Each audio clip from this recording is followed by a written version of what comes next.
the right tribe will come, you know. It's just natural, but you have to take that leap of faith, even if it makes no sense. Tulsa Talks is the podcast that is inspiring people to have everyday meaningful conversations to gain perspective and help the world.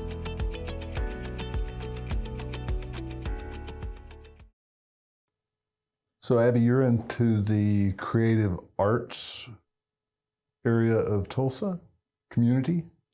Yeah, I would call it the creative arts community. There is visual artists that are definitely connected. There's theater, and then filmmaking as well. Definitely think I'm connected. I love that community. It's very vibrant. Mm-hmm. What do you do in the community? So my day job, which is probably the best day job I've ever had, is I work for a local news station, and I produce a segment that features creatives in green country, people doing out-of-the-box projects, events, and that people, you know, the people in the world and in Oklahoma should know about who they are. Now, what do you do with this, with the news channel? A producer. Okay, so Yes. you're behind the scenes. Behind the scenes.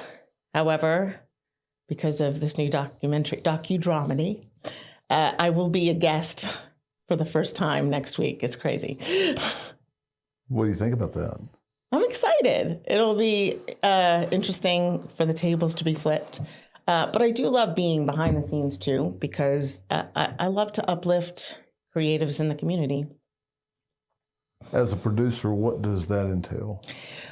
Well, I have to find great guests with great stories that would do well in that medium, which is to come to the studio in front of the lights, in front of the cameras, and be able to have a great conversation with the host about their passion. So you have to find those people, and then you book them, and that's a whole process. And you write scripts. So you do this hands-on? Hands-on, very hands-on, yeah. It's a booking producer world, so yeah, love it. And then when you get finished booking them and getting them on the schedule, then what's next? Well, I personally, this is how I do it, because there are producers that book at my station, but I'm specifically booking just for the segment 5 days a week. So I email them a booking confirmation with all the details and some questions, some of which will most likely be asked during the interview. So it gives them a chance. Did I send you any questions? No. My format's a little different. It is a little different, but it's also, the answers are also for the web story as well. So we can grab some quotes from what they write. But then if they've never been in front of the camera before, they can get used to answering clearly and concisely. They just know what it will be about. So okay. It's just different. Yeah, I'm more into the shock and awe factor. Yes. In the moment, fly by the seat of your pants. That's great. Yeah, it served me well to this point to a certain degree. That's good. Do you. Yeah. So you get them some questions and they get geared inside themselves to be able to answer these questions succinctly, and then you guys have them on? Yes. Well, and so they show up at 7:30 because the 3-minute segment airs in the 8 o'clock hour. 3 minutes? Yeah, it's 3 minutes. How many questions do you plan to ask in 3 minutes? So I usually ask them about 8 to 10, maybe a little bit more through the email. But they don't know what questions are going to be asked through, amongst the questions that I sent. So there's a little bit of spontaneity involved, and it's just a connection to share your passion. I will say educators, you could be a yoga educator, an art educator. They do so well, on the show. So we like to get people who love to impart their passion to others too on there. What about virtual educators? Virtual educators, I don't think we've had some virtual events that we've highlighted where someone might be teaching something. But I think the fact that it's virtual is sort of makes their project unique and accessible to other people, whatever it might be. So it's a little bit of everything. Yeah. So. I mean, that's kind of what I consider the complete peace movement in Tulsa Talks is virtual educator. Yeah. because we help people connect to themselves and their surroundings better. I love that. Well, my son graduated high school through virtual education. Wow. Yeah, and now he's a filmmaker. He's also going to be featured at Circle Cinema Film Festival.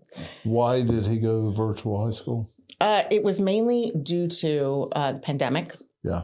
When that happened, and then everyone went virtual. And then when we adjusted back to what the new normal would be, he said, well, I like to pursue film right now. And he liked the school he was going to. And so we kept it the same, and he ended up graduating. And what year did you graduate high school? Graduated high school last spring. Yeah. Wow. So he was like a freshman or something during COVID, or 100%. Yeah. Yeah. And it just sort of gave him the space to pursue. He had an amazing virtual teacher. It's Epic Charter School. So so he had an amazing virtual teacher in media who he is invited to the screening. We'll see if he comes. But he just had an amazing monumental place in his passion of discovering. He loved to do filmmaking. So he was able to go to high school and study filmmaking at the same time? Yes. Mm-hmm. Wow. Yeah. Yeah. When I went to school and I got into trouble a couple of times, and I got put into Best this. of us. Yeah, I was a class clown, a fellow that would finish his schoolwork quite a bit faster than most and fairly accurately. Mm-hmm. And then I would be a classroom disturbance. So you're bored, probably. Yes. Mm-hmm. And I got put in the special assignment class, is what they called it. Oh, wow. And we would have our little cubicle, and this is what I already said. I'd get my schoolwork done so fast and accurately.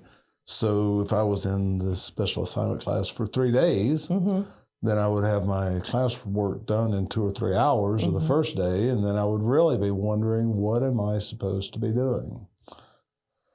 And I say that to say this: did he go on his own pace through classes? Yes, and it is his story to tell. I will say that, and this didn't just impact my son, but it impacted lots of youth, because I also worked at the other 2 news stations here. I worked at 3 news stations in the Tulsa Metro, and we would get a lot of stories about mental health coming out of that time, not only with adults, but with young people as well. Yeah.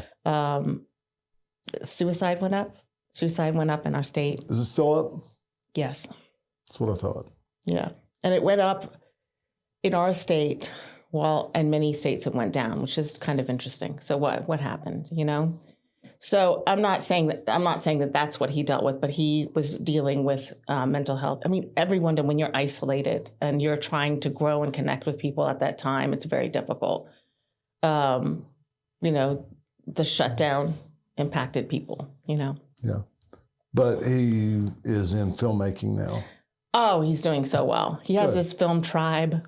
You know, he's trying to get them to come up from OKC so they can see his film, and we can see his other friends' films that are also going to be screening there. So he's doing much better. And you made a Docudramedy. It's a documentary, but I will say we featured the Tulsa comedy scene and beyond, and a particular comic called Evan Hughes. If you've never heard of Evan Hughes, go onto Facebook, search Evan Hughes.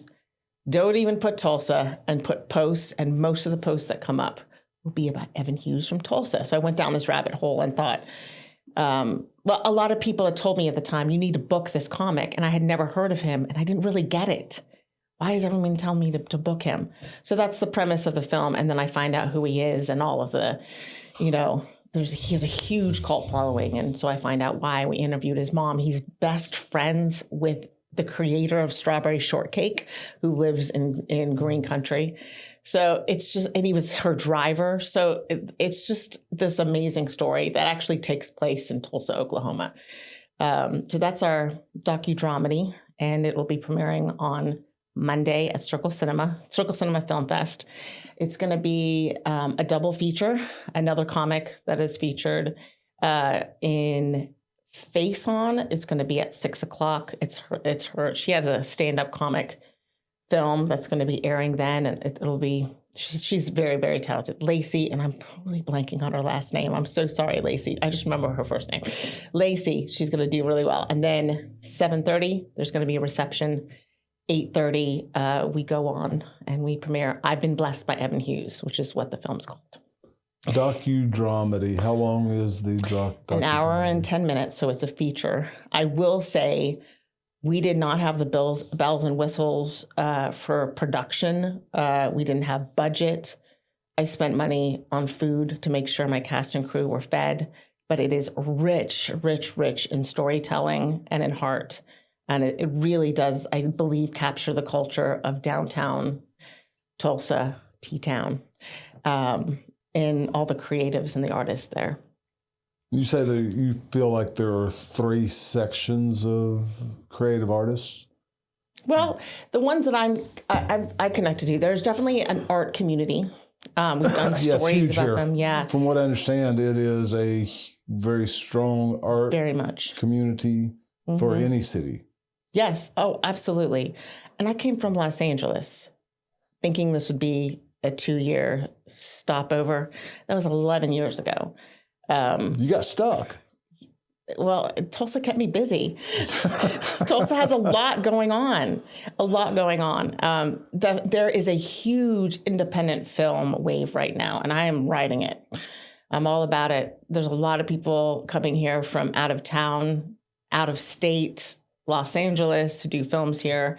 It's really picked up, I think, in the last 5 years, but it's the creatives that are the heartbeat behind this. Dead Center Film Festival in Oklahoma City. That just took place about a month ago. That's one of the biggest film festivals in the country. It's definitely the biggest in the state. And then Circle Cinema Film Festival, I think, is the biggest one up here. And there's a lot of other ones too. So, but this is all along the lines of like the Cannes Film Festival. Cannes is the creme de la creme of all of the film festivals. Right, but I mean, it's independent films like that. Independent films, it's the heartbeat behind it. It really is artists picturing stories that are, very original, authentic. It's the kind of films that I get drawn to, the ones that are really going to make me move. We want to see a blockbuster occasionally in the movie theater. We love that. We love the superheroes, but these are the real stories, real characters. And that's kind of what drives me. I love my job, my day job, and I'd love to be able to connect with that through that job. But I feel like that's my calling, filmmaking. Mm-hmm. What's the difference in the equipment that you guys use and what's the big budget films use? So if you, I'm not going to call out. Okay. I had an independent filmmaker who I love. I'm not going to say his name, who is one of the biggest independent filmmakers in Oklahoma. And I saw his film, he'll know who he is now, at Dead Center about a month ago.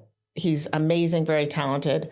And I remember him getting up at the end saying, he said, we only had $180,000 to do this film. And I said, I thought to myself, if I got a budget for $180,000, I would create a universe with that funding. So, the grass is always greener on the other side. He does big budget, stories for film. He's very good. And 180 was a little bit minimalistic budget for him. Exactly.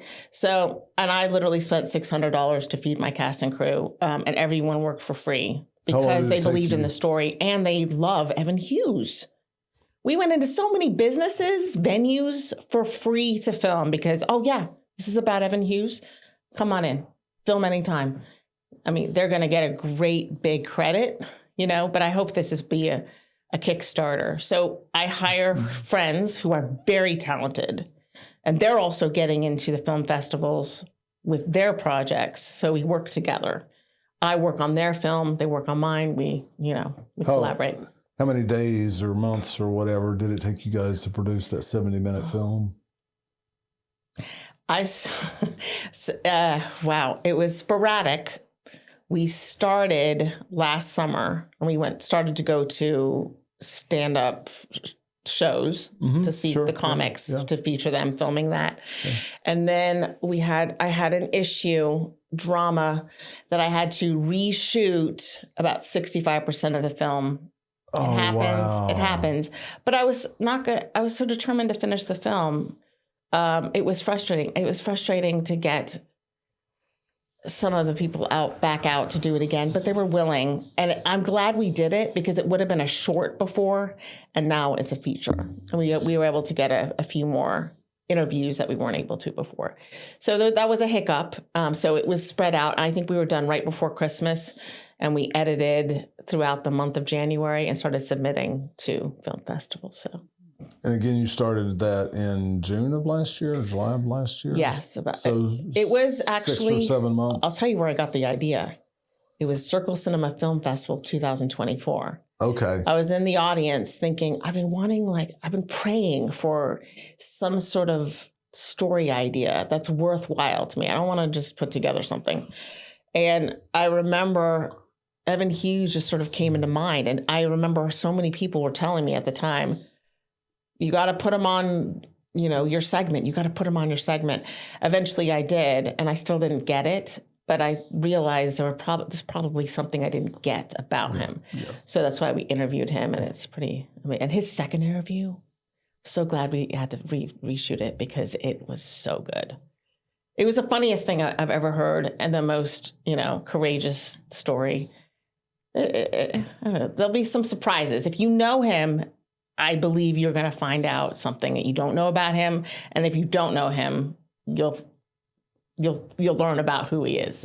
So Evan Hughes travels the country doing stand-up? Or he is all Tulsa. Well, he does travel maybe to OKC, but he is the main comedy guy here. He actually goes into businesses, and he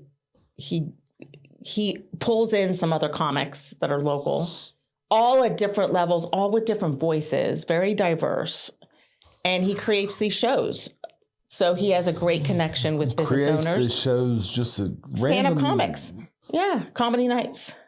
Okay, and there are a few venues here in Tulsa that you can do that. Yeah, Heirloom is one of them that was featured.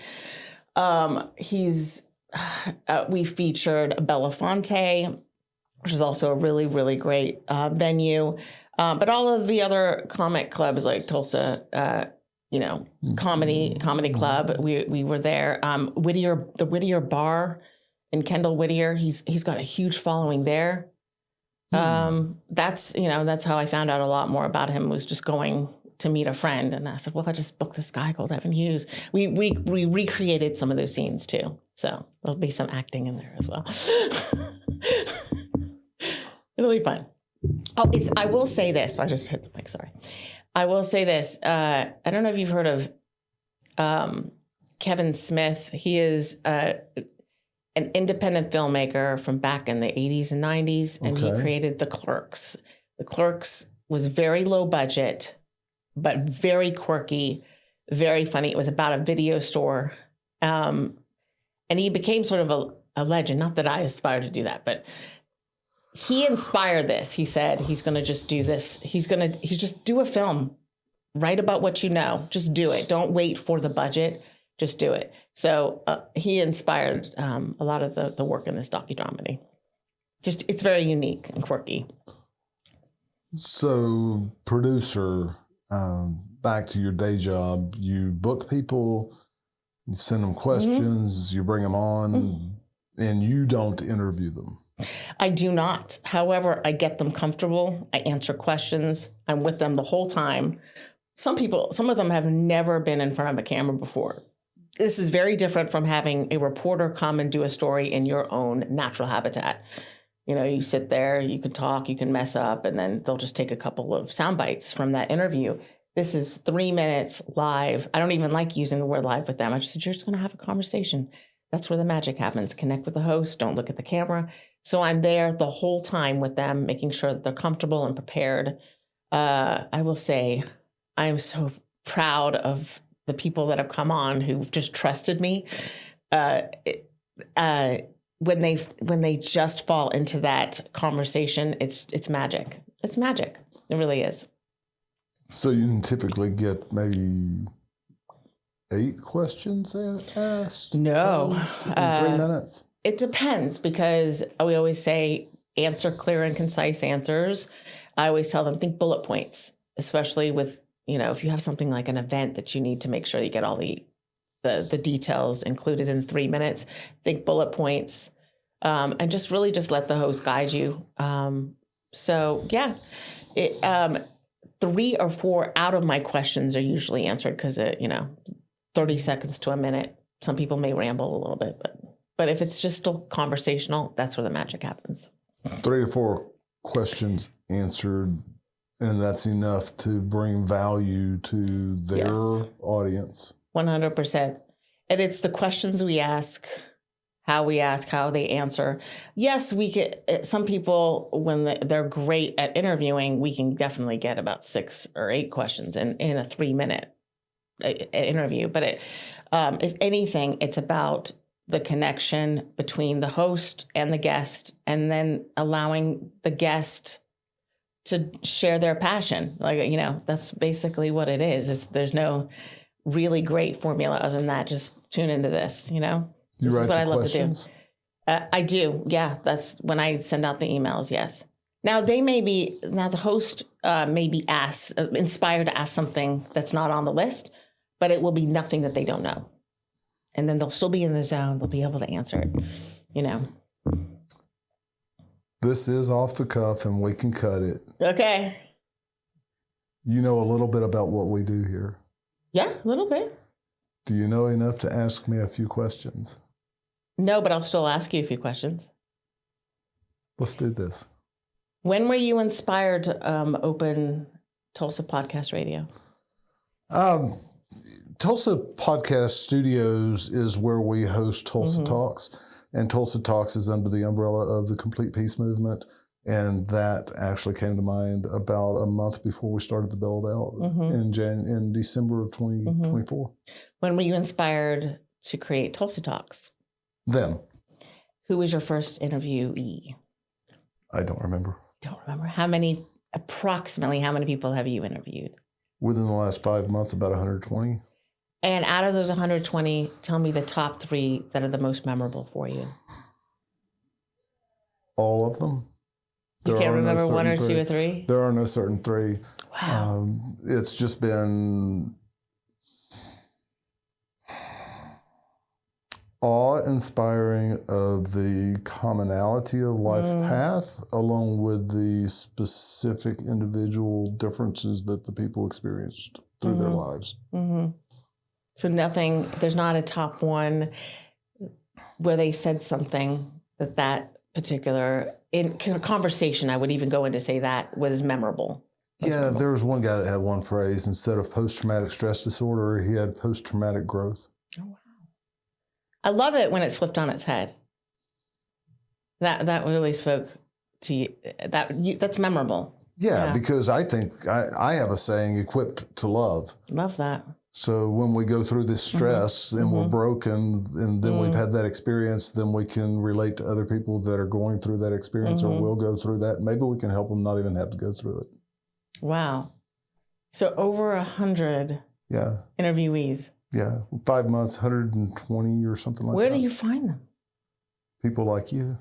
You just that's true. People of all walks of life come through here. And we've had people that homeless or currently experience addiction, all the way up to career politicians with their own lobbying company. That's a branch in Oklahoma City and one in DC. And we're doing something that people find interesting and say they want to buy in with doing more with us. And we are about to launch several different aspects of it. That's amazing. What can you talk about? I can talk about all of it. We have the Complete Peace Movement website, completepeace.com, and it is focused on connecting people to themselves and their surroundings better through activities that you can do in Tulsa, easily found. And we've put these top 100 things to do and 100 hidden gems in Tulsa. Because somebody asked me, what is there to do in Tulsa? And I answered, I don't know. So I found out.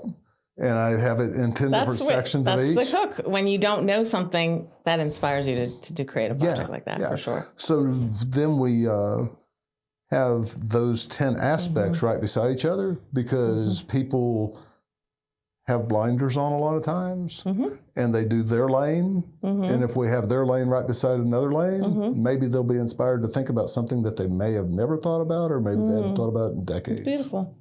I do think we were talking about mental health earlier, and you mentioned post-traumatic, what was it? Post-traumatic growth is that when people find their creative path, a lot of the fulfillment can change their mental health. If it can improve it. Yeah. If it gives them purpose. Yeah. Yeah. And we also have education and personal growth page on the website. And there are 5 books, 2 systems actually, and 3 books. One is Determining My Life's Work, self-assessment, introspection, not telling anybody what to do, but giving them options giving them the right questions to engage themselves inside, and then options to be able to walk that out in the rest of their life. And then we have an recovery pathway for addiction. And then we have help people get connected to themselves, to their relationships better, and then the community at large. What's the feedback generally from listeners that you've received? Do you know? Feedback from listeners for the podcast. Yeah. Positive. I don't know how many people actually know about us yet, to be completely open book with you. We only have about 147 subscribers. We have 1,200 Facebook followers, and we are currently letting people know that we're here. Love that. But we've been doing it for 5 months, and 100. It's about time to launch hard into allowing people to know that we're here. Yeah, 100%. Well, if I can help with that, I will, because I think it's very positive. Thank you, thank you. Yeah. So back to you. But we can still go. I can still go on. Back to you. Okay. No, I mean, that was fun. Yeah, but this is about my guest. Well, no, I mean, I can still go on with asking you questions. That's what I meant. That's what I'm talking about. Yeah. And no. Oh, okay. It's time to turn that switch off and turn this back into I'm in your podcast. Yeah. Yes, and we're trying to help you share your passions. Thank you. And even though everybody likes to talk, right? Ask the right questions to people and engage them properly, and most people will tell you whatever they're thinking, whatever they're living, as long as you engage them right.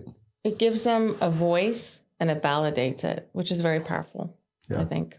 Yeah, and you guys do that on the local news channel. On my segment, yes. Because I think local news and just news in general, mainstream news, we get a bad rap. You know, it's important to be informed about maybe a shooting or a fire that happens in your neighborhood.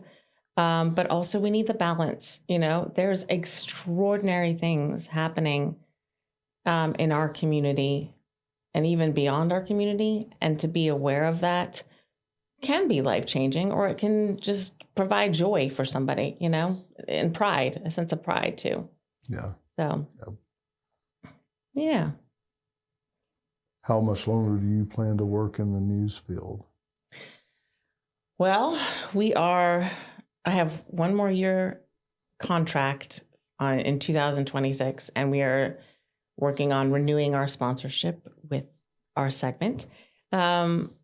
I think I can say it because I'm going to be on the news. So I do the Coca-Cola Porch segment, and we're trying to renew that for 2026. So I'd love to continue doing that while I'm contracted with them. But my heart is filmmaking and finding stories that are worthy to be told. I heard you say that earlier. Did I say it earlier? Somewhat. You said, I do the news because that's what I do, but my heart's really into making like film, docu-series, that sort of thing. Well, and the reason that I had done scripted for years, scripted films scripted short films, you know, little stories where you create a script.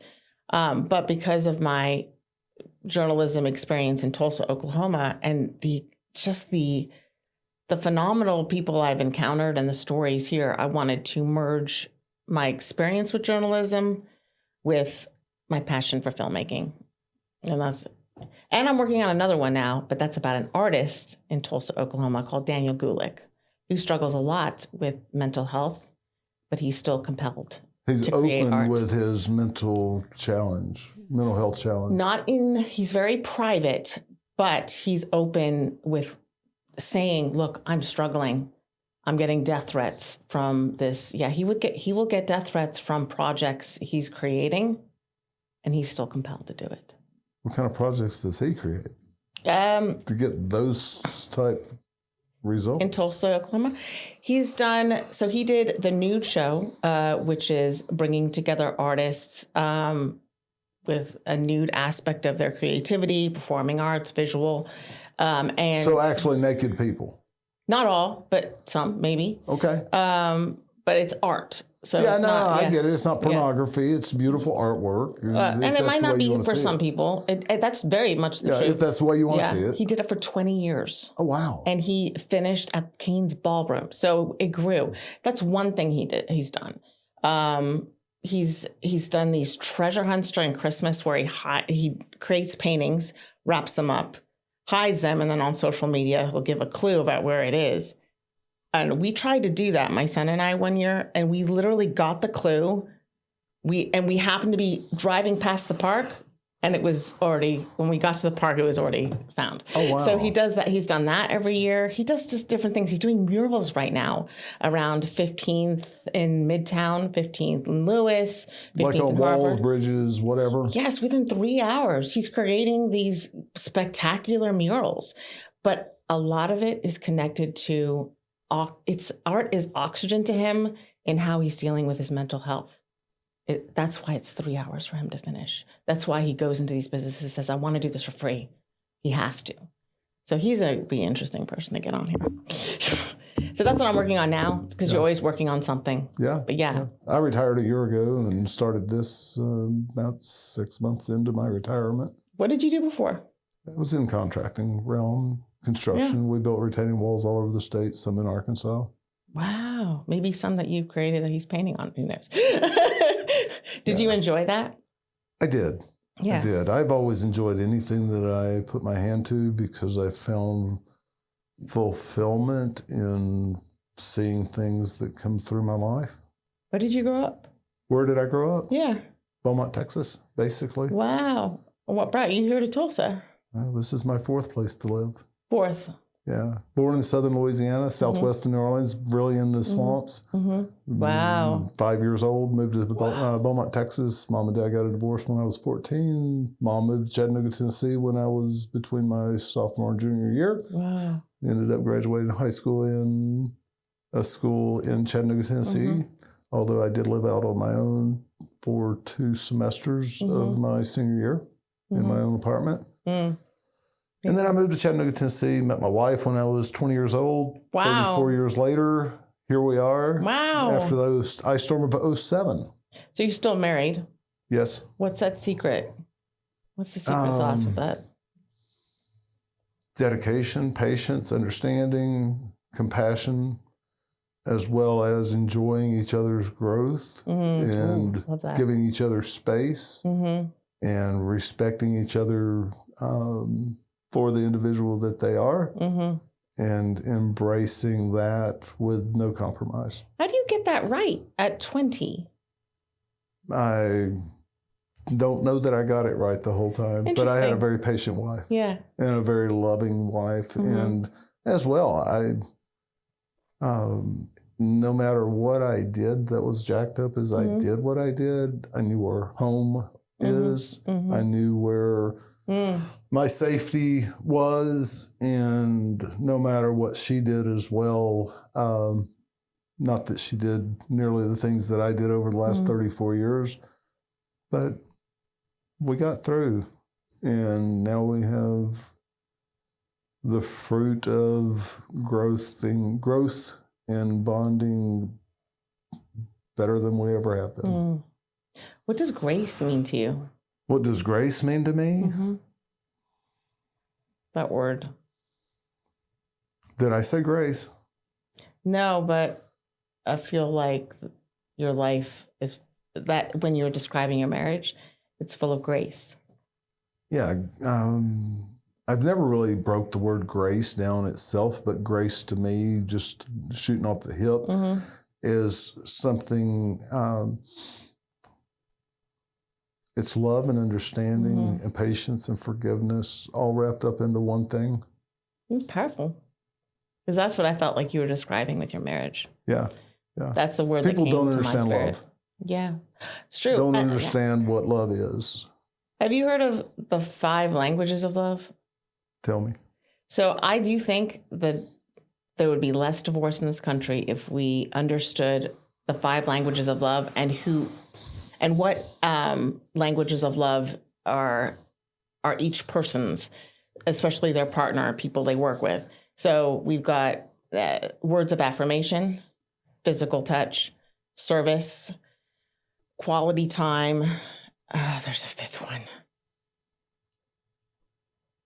I can't think of it. It's going to pop in my head later. But there's 4 that I've mentioned. So some people, they connect with love with physical affection. Some people it means the world to them if their dishes are cleaned after a long day. So knowing how your partner connects with love is huge. And then vice versa, if that makes sense. It does. And I say with a better perspective, we can love everyone the way they need to be loved instead of the way that they want to be loved. Yes, exactly. Because the addict doesn't need to be enabled. The person that's feeling bad about themselves and their surroundings needs to be encouraged. But at the same time, they don't need anybody to get down and have a pity party with them. They need somebody to help lift them up after they've shown compassion. So there's a bunch of different ways that people need to be loved instead of how they think they want to be loved. That's true. I just remember the 5th. It's gift giving. It's those people that really think, oh, they would love this. It's something small, but they put a lot of thought into it. So yeah. So my wife buys things for friends, and she is a supporter to my daughter and myself. So that's serving. Yeah. And then tell me the other ones. I mean, every one of them I thought, yeah, that's Rita. Oh, wow. And what about you, though?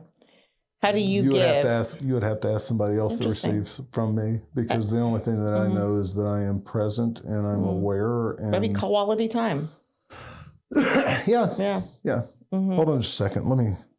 Is this quality time? You can call her. We can talk about it. No, I was being funny. Most people, even when they're having conversations, they're more into their phone than they are talking to each other. It's true. I've started going on walks at night with my dogs and my son, and I leave my phone, and I'm talking like a 40-minute to an hour walk, and I leave my phone, and I'm a booking producer. We are on call all the time. I leave my phone at home. Do you not run out of oxygen? No. Not having your phone? No, it's actually been a source of oxygen. I just didn't know how, but I was just like, I need to take a walk. And so I started doing it and making it a habit. And it was kind of nice. Because, I mean, if there's an emergency, we'll get to it in 40 minutes. We'll get to it in 20 minutes, wherever we are on the walk. And I just walk in silence.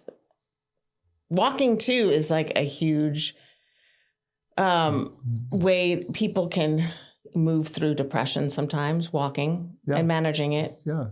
That's being out in nature. It's also getting exercise. Yeah. And it's a way to meditate. Yes. I do feel that too. And then my son's sort of with me, so sometimes we converse, but we all are together. So our 2 dogs were rescues, and then my son, and then we're walking together. So. How long have you been in Tulsa? 11 years. Thought it would be 2. Still here. It grabbed hold of you. Yeah, I really did. I felt purpose Yeah, I thought I was going to be here 4 months, maybe. Yeah. I came in after the ice storm of 2007.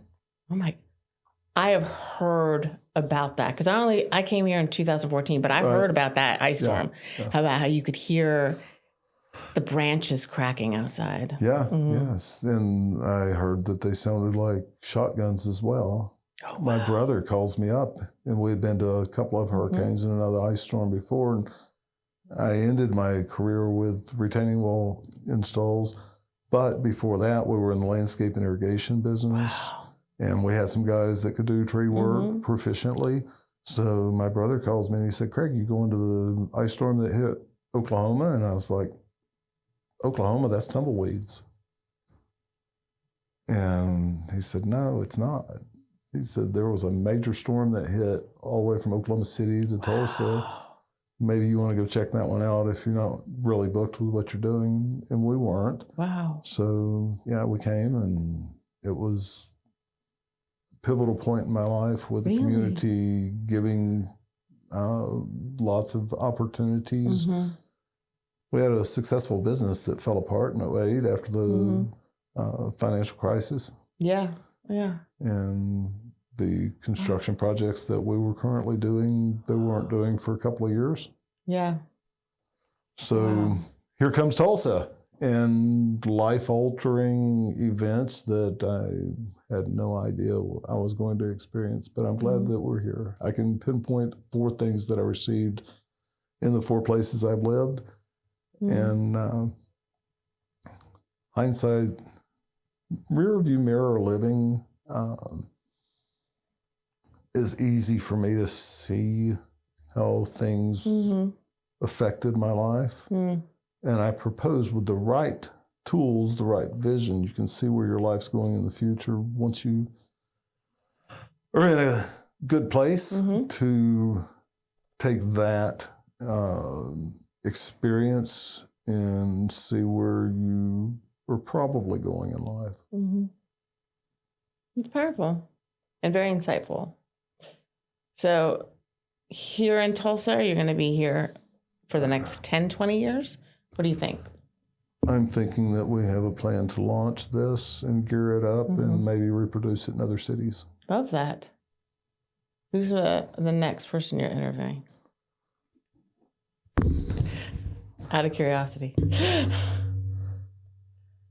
Let's see. Got to get it turned the airplane off.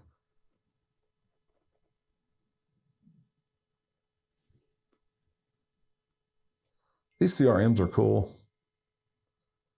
CRMs? Yeah. Customer relation management tools. Ben Bohannon. Now, my team does a lot of the scheduling, but a lot of times I'm like, okay, who is this? Oh, that's a friend of so-and-so's. I'm like, okay, cool. And you just have a conversation with them? We have a conversation with them. Can you tell me about your shell anklet? Is there a story with that? Yeah. Well, I can also tell you about these bracelets right here, because I was always fairly conservative. No shell bracelet, no earrings, no tattoos, no bracelets, what no changed? Nothing. I retired. And when I retired, I said, I can live outside that conservative box a little bit now. Now, I was in the construction industry. What's the big deal? I mean, a lot of guys have tattoos. A lot of guys have this. A lot of guys have that. But I was like, no, that's not who I am. I'm more professional than that. And by the way, I am wearing sports pants. They're comfortable. I'm wearing sports pants too. We're both wearing black sports pants. And yet I'm still, I came from work, so. What's the, just wrapping this conversation up and you being the producer that you are and the kind person that you are. Thank you. What is a key that you have learned in your realm that has helped you be different, live different?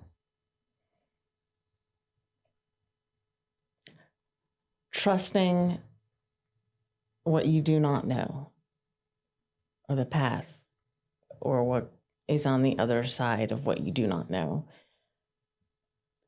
For me, it's God. It's that relationship. It's just trust. I've had to apply for 250 jobs in order to get this one. Not one summer. And then I got hired to come. I mean, I was 2 weeks away from being homeless. It was a very pivotal time in my life. I was like, I need something. Like, I'm doing what I can. And then a headhunter found me. I came and worked for, I guess I can say it now, Fox 23, which was a miracle. And then I had 3 great years there. And then this opportunity, which was like, if I wrote down the perfect day job that I would loved, this would be it. So just trust and breathe through it, because when you have your purpose, that's a really good thing. You can sit in that a little bit. So I would say trust. What if you don't have a purpose? Get creative. Find yourself. Yeah. Do you think anybody's born without purpose? No, I think everyone has purpose. And I do think whatever you do that feels the most fulfilling is a huge clue to what that is. Whatever concerns you and tugs at your heartstrings the most is a clue. But to find that and do it no matter what, because that's why this film is so huge for me, is that I didn't wait till I had a big budget. Just did it and just trusted along the way. But I think you have to do that inner voice. Whatever that inner voice is pulling you towards to do it, even if it scares you. Just do it. Because that's what's going to be the most fulfilling. And then you'll find those moments where you can say, okay, this is where I'm meant to be. The right tribe will come, it's just natural, but you have to take that leap of faith, even if it makes no sense, even if family members are saying, no, you got to wait for this to happen. You have to go to this school, you have to do this. No, just listen to that inner voice. What do you need to do? What are you supposed to do? Even if it makes no sense, and just do it. I had no idea that was going to be the answer, but I love it. What do you think is going to be the answer? Thank you for coming. Thank you. Appreciate it. We are here to help you discover or develop your passions, how you can use them, and why you exist. How can we help you help others better?